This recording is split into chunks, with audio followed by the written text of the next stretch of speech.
Okay, baik kelas. Jadi sebagai penutup kita punya kelas pada hari ini, perbincangan berkaitan dengan zakat pendapatan di Malaysia, khususnya di Selangor. Kita dapati bahawa ianya wajib ke atas kita semua. Selagi mana ianya mencukupi haul dan juga nisab secara makrufnya di Malaysia. Ustaz, saya tak setuju dengan pendapat Ustaz. Tiada dalil yang khusus mengenai zakat pendapatan ini. Ustaz tarik balik. Apa? Kamu ni jumut!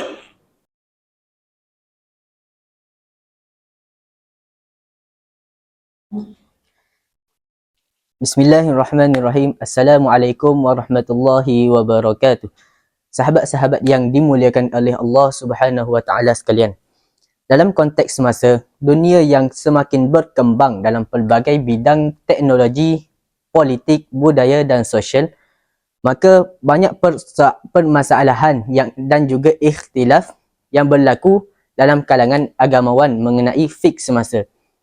Para ulama berusaha untuk menyelesaikan pelbagai isu-isu dan kecelaruan yang timbul dalam kalangan masyarakat sekarang, yang mana ianya tidak ditulis di dalam khazanah mereka atau tidak relevan pada zaman sekarang, yang boleh kita katakan sebagai fiqh contemporary, iaitu fiqh semasa. Baiklah, apa itu fiqh semasa? Sebagaimana yang kita ketahui, fiqh bermaksud kefahaman atau lebih tepat lagi kefahaman yang mendalam tentang sesuatu perkara. Adapun fiqh semasa pula adalah gabungan pemahaman dan pelaksanaan hukum Islam yang disesuaikan dengan keadaan dan halangan dalam dunia kontemporari. Apa pula yang dimaksudkan dengan ikhtilaf? Okey, baik. Ikhtilaf pula merupakan suatu keadaan yang mana yang saling bercanggahan dan tidak ada kesepakatan ke atas sesuatu masalah yang berlaku. Dalam konteks yang umum, Dr. Abdul Karim Zaidan berpendapat bahawa ikhtilaf merupakan perbezaan dalam pandangan, mazhab, agama dan kepercayaan. Ia juga boleh didefinisikan sebagai kepelbagaian pendapat oleh para mujtahid dan ahli fikir dalam permasalahan yang tiada padanya dalil yang qat'i. Menurut kepada definisi yang tersebut, ikhtilaf adalah perbezaan dan percanggahan di dalam kefahaman dalam kalangan para sarjana berkaitan dengan perkara-perkara dalam agama yang dibenarkan berijtihad padanya. Adakah perbezaan pendapat atau ikhtilaf merupakan satu perkara yang tercela? Sekiranya ikhtilaf ini merupakan satu perkara yang tercela, nescaya jumhur ulama akan menulis karya-karya yang hanya mencela mereka yang berikhtilaf. Secara realitinya, banyak karya-karya yang telah dikarang oleh fuqaha dalam pelbagai mazhab untuk memberi penekanan mengenai adab dalam berikhtilaf. Perbezaan pendapat dalam hukum fiqh menunjukkan bahawa keluasan syariah Islamiyah itu sendiri dalam menyangkal dakwaan sebahagian orientalis yang menyatakan syariah Islam ini merupakan syariah yang beku dan jumud. Mesti ada faktor mengapa berlakunya perbezaan pandangan ataupun ikhtilaf. Terdapat banyak faktor yang dapat membentuk perbezaan pandangan dalam fiqh semasa. Antara dia adalah pengaruh mazhab yang dominan di sesuatu tempat sehingga menyebabkan kebenaran hanya diukur berdasarkan satu mazhab tanpa memandang beberapa aspek yang lain dalam pengeluaran hukum. Imamul Haramain dalam karyanya Al-Waraqat ada menyebutkan bahawa wal mujtahidu in kamilal alah bil ijtihadi fil furu'i wa asaba wa fi nuskhah fa asaba wa in ijtahada fiha wa akhta'a fihi walahu falahu ajrun wahid.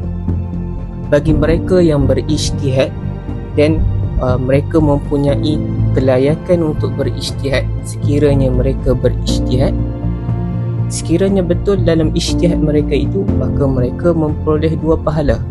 Dan sekiranya mereka salah dalam berijtihad, mereka memperoleh satu pahala, iaitu pahala mereka berijtihad. Maka pendapat ini juga disokong oleh Hujjatul Islam Al-Imam Al-Ghazali rahimahullah, yang berpendapat bahawa tiada mujtahid yang melakukan kesilapan dalam berijtihad dalam masalah furu', berbeza dengan para usuliyun yang lain. Kita dapat lihat di sini bahawa mazhab bukan hanya satu nukilan pendapat, mazhab juga merupakan madrasah ijtihad. Faktor seterusnya yang menyebabkan berlakunya perbezaan pandangan adalah penguasaan khazanah turas yang tidak meluas, merupakan antara salah satu faktor ikhtilaf dalam fiqh semasa. Sikap ini menjadikan seseorang itu tidak bergeluman dengan khazanah ilmu turas, berkiblatkan seorang tokoh dan mempedulikan tokoh yang lain dalam membina acuan fiqh semasa. Sikap masyarakat yang meremehkan fuqaha semasa dan lebih mempercayai golongan influencer. Hal ini kerana mereka lebih merasa senang apabila melihat jawapan-jawapan yang dikemukakan oleh golongan influencer berbanding fuqaha semasa. Mendepani realiti pengelolaan hukum pada zaman sekarang, faktor-faktor perbezaan pendapat ini perlulah diambil kira supaya kita bersifat adil dalam memberi atau menilai sesuatu pendapat, supaya seseorang itu dapat berlapang dada dalam mencapai maqasid yang sama dalam melaksanakan ataupun menegakkan syiar Islam. Seterusnya, perbincangan kedua dalam topik kita adalah mengenai kaedah mengeluarkan pendapat. Setiap pendapat yang ingin dikeluarkan perlulah mempunyai etika dalam melontarkan pandangan ke atas sesuatu masalah yang berlaku. Sifat terburu-buru dalam memberikan pandangan terhadap isu semasa yang berlaku boleh menimbulkan polemik di kalangan masyarakat sekeliling. Dalam proses penentuan hukum, para cendekiawan dan sarjana muda telah mengambil langkah untuk menyusun kaedah penentuan hukum mengikut mazhab masing-masing. Pertamanya, melakukan kaedah pentarjihan terhadap pendapat yang berbeza dan memperincikan dalil-dalil pada setiap permasalahan yang berlaku berpandukan kepada pendapat imam mazhab masing-masing. Seterusnya, Imam Al-Ghazali juga telah membincangkan satu kaedah yang sangat penting dalam mengeluarkan pendapat, iaitu seseorang itu perlulah menuntut ilmu agar dapat mempraktikkannya dengan tepat dan menuntut dengan ulama yang jujur. Ini kerana pemahaman seseorang terhadap zahir ilmu turas, penulisan turas, boleh mendatangkan kesilapan dan membaca karya ulama turas. Dan yang terakhir adalah melalui pendekatan ijtihad. Ianya digunakan dalam mengeluarkan pendapat dalam fiqh semasa. Kebanyakannya menjurus kepada ijtihad secara kolektif, sama ada ia dikeluarkan melalui institusi fatwa atau penyelidikan ilmiah yang dilaksanakan dalam bidang atau sub-bidang sesuatu ilmu tersebut. Baik, apabila kita berbincang tentang fiqh, ianya tidak dapat lari daripada berlakunya suatu ikhtilaf di dalamnya. Apatah lagi kalau ianya suatu fiqh yang mana bersifat contemporary ataupun semasa.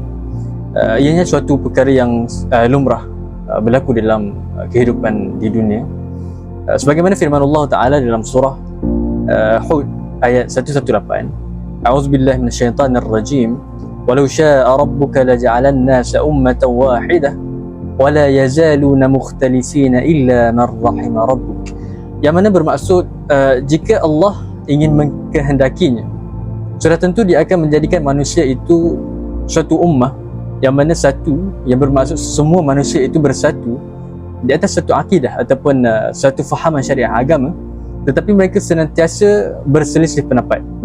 Manusia itu akan sentiasa berselisih terutamanya dalam perkara agama dan dunia, kecuali bagi orang-orang yang mana diberikan rahmah ataupun rahmat kepadanya.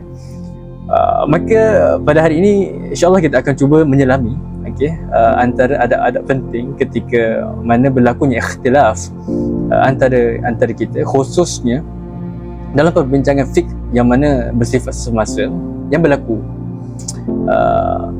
Maka antara adab yang pertama kita boleh selami ialah menganggap bahawa perbezaan dalam perkara cabang fiqh itu sebagai suatu rahmah dan kelapangan bagi umat Islam, serta ianya menunjukkan kekayaan Islam dalam proses pengambilan hukum. Okay? Maka apa yang dimaksudkan dengan rahmah itu? Okay? Maka rahmah itu ialah merujuk kepada limpahan ataupun ganjaran ataupun kurniaan daripada Tuhan sekalian alam, yakni Allah Azza wa Jalla kepada umatnya, iaitu ianya memberikan satu peluang kepada umat Islam untuk memahami dan mengamalkan hukum Islam dengan cara yang sesuai dengan keperluan dan konteks masyarakat setempat dan juga mengikut semasa. Adapun kelapangan itu merujuk kepada suatu perkara yang besar ataupun luas dalam sesuatu perkara, maka ia juga menunjukkan kepada suatu kebebasan yang mana berprinsip di dalamnya. Okay? Ianya mewujudkan suatu ruang flexibility dan memudahkan dalam pengamalan agama tanpa menghadkan suatu pilihan mengikut metod ataupun manhaj tertentu. Okay? Maka hal ini disebabkan setiap perbezaan yang mana berlaku dalam fiqh itu ianya didasari dengan usaha ataupun kesungguhan, ketelitian dalam melakukan ijtihad mengikut metod yang tersendiri. Maka selain itu ada beberapa lagi antara adab yang mana kita boleh ambil ataupun kita boleh selami. Antaranya ialah memandang bahawa kemungkinan adanya kebenaran dalam pendapat yang berbeza. Memandang bahawa orang yang berijtihad pasti akan mendapat pahala walaupun ianya salah. Antaranya lain ialah ikhlas dan menjauhi daripada mengikut hawa nafsu, bekerjasama dalam hal-hal yang disepakati, sentiasa berprasangka baik, okay? Meninggalkan segala bentuk tuduhan kepada orang lain, dan antaranya juga ialah boleh kita melakukan satu dialog ataupun debat dengan baik dan juga secara dalam suasana yang harmoni.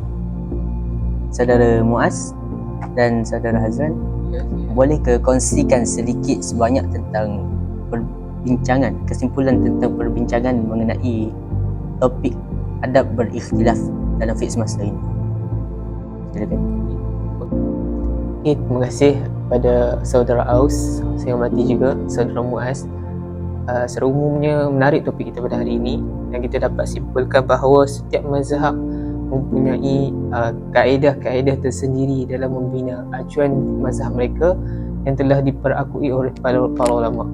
Tapi dalam fiqh semasa ni, ia memerlukan takif fikih yang betul ketika mana dalam pembinaan madrasah ijtihad ataupun kita dalam mengeluarkan satu resolusi yang khusus mengenai satu isu yang diperakui. Dalam satu isu ni ada dua pendapat yang akan diterima pakai dan diiktiraf. Oleh itu, Islam juga mengajar kita untuk sentiasa menghormati takhassus. Allah Subhanahu Wa Taala berfirman, "Fas'alu ahla dzikri in kuntum la ta'lamun." Bertanyalah mereka yang berpengetahuan ini sekiranya kamu tidak mengetahuinya. Itu daripada saya, insya-Allah saya serahkan kepada saudara Firdaus. Terima kasih kepada saudara Hazran di atas kesimpulan yang ringkas dan padat tadi. Jadi kita dengar daripada saudara Muaz pula, macam mana, bagaimana? Boleh kongsikan sedikit? Silakan. Okay, baik. Terima kasih saudara Firdaus. Jadi kesimpulannya, sebagaimana realiti semasa di Malaysia, antara contoh ikhtilaf yang mana berlaku dalam fiqh semasa di Malaysia ini, iaitu berkaitan isu pemberian bin dan juga binti, kan, ke atas anak yang mana berstatus saf taraf. Maka perbezaan pandangan hukum antara institusi fatwa negeri Perlis sebagai contohnya dengan majoriti institusi fatwa negeri yang lain sebagai contohnya Selangor dan juga Negeri Sembilan, masing-masing mempunyai hujah dan metod istimbak yang tersendiri. Maka di sinilah kita dapat aplikasikan adab ikhtilaf, iaitu sentiasa mengikuti manhaj wasatiyah dan menjauhi sifat fanatik dalam agama. Okay. Selain itu, dapat kita ambil sebagai satu usaha yang baik, okay, yang mana dilakukan oleh College University Islam Perlis, UIPS, yang mana mereka membuka satu medium pendapatan dan dialog yang mana bersifat harmoni, okay, dengan perbincangan ilmiah, akademik dan berobjektif, okay, mengenai sesuatu isu fiqh yang bersifat semasa. Okay, baik, terima kasih Saudara Muaz. Ada lagi ke yang nak disimpulkan? Tak ada.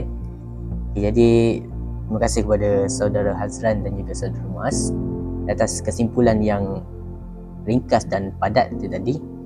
Jadi insya-Allah diharapkan kita semua dapat mengambil manfaat daripada topik perbincangan kita mengenai adab berikhtilaf pada petang ini.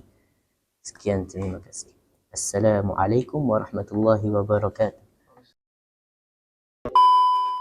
Al-ayah sadaqallahu maulana al-azim. Itu juga saya apa? Itu juga. Itu juga. Itu juga.